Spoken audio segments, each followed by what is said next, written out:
Magandang gabi po, Sir El. Ang kwentong ibabahagi ko po sa inyo ay totoong karanasan ko nung ako ay bata pa. Tawagin niyo na lang po ako sa pangalang Clarissa. Palipat-lipat kami ng inuupahan noon. Wala kasi kaming sariling bahay kaya umuupa na lang kami. Hindi naman mahirap maghanap ng lilipatan kasi kilala ang Baguio sa dami ng mga for rent na matutuluyan. Ika nga nila, ang Baguio ay the summer capital of the Philippines. Pang ilang boarding house na ba to? Hindi ko na mabilang sa ilang beses naming paglipat.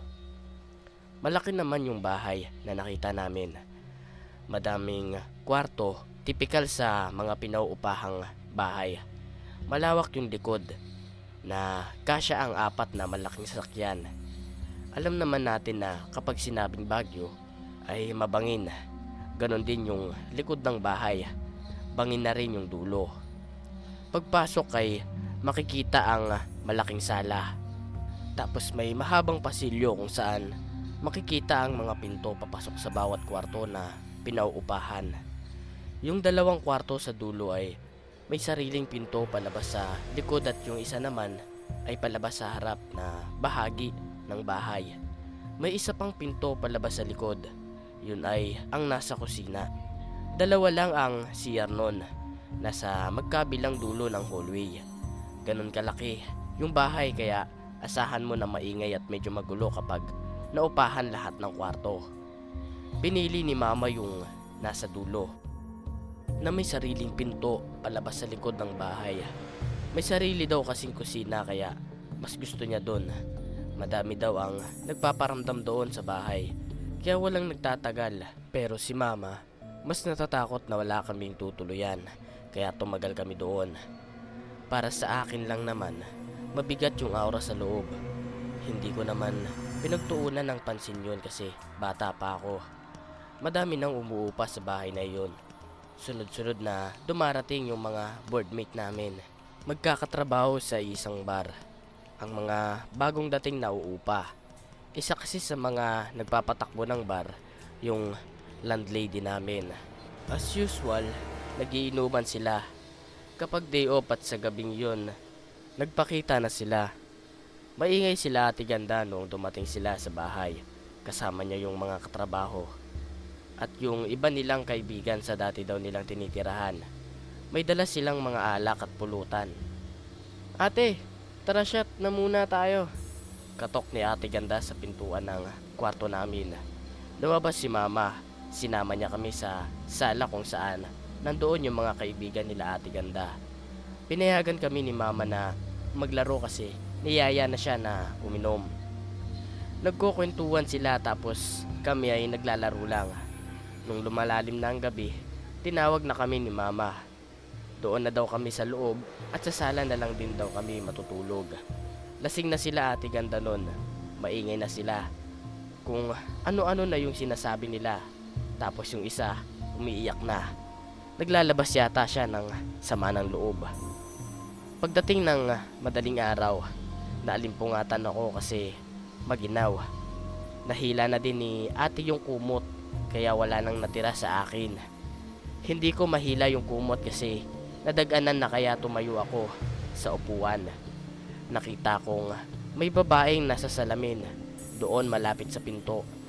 Nakatalikod siya sa akin kaya hindi ko makita kung sino siya. Natakot ako kasi naalala ko yung mga kwento ng kapitbahay namin. Pumikit ako sandali. Pinakiramdaman ko kung may gising sa mga katabi ko. Noong gumalaw si ate ay dumilat ako pero nakita kong masarap pa rin ang tulog niya. Giniginaw na ako kaya kahit natatakot ay tumakbo ako pabalik sa kwarto namin.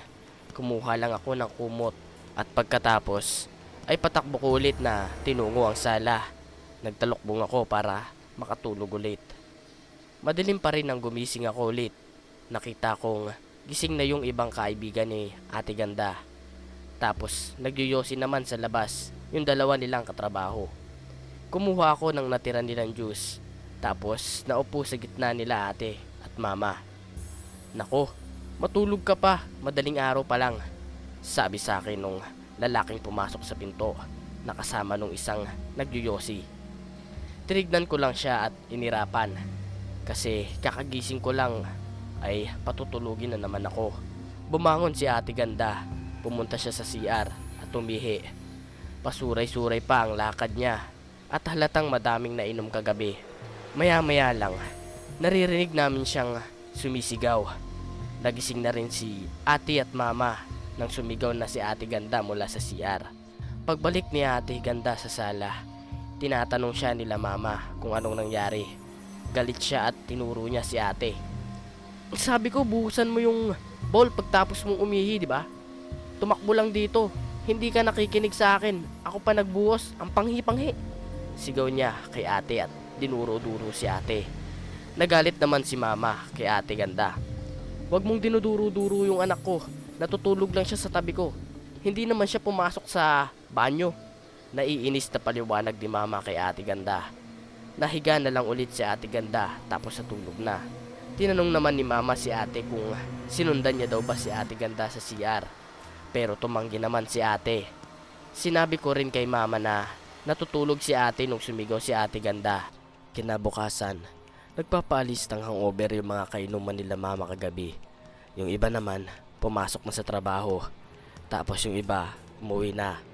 Tinanong ulit si Ate Ganda ng kaibigan niya kung bakit daw siya nagagalit kagabi.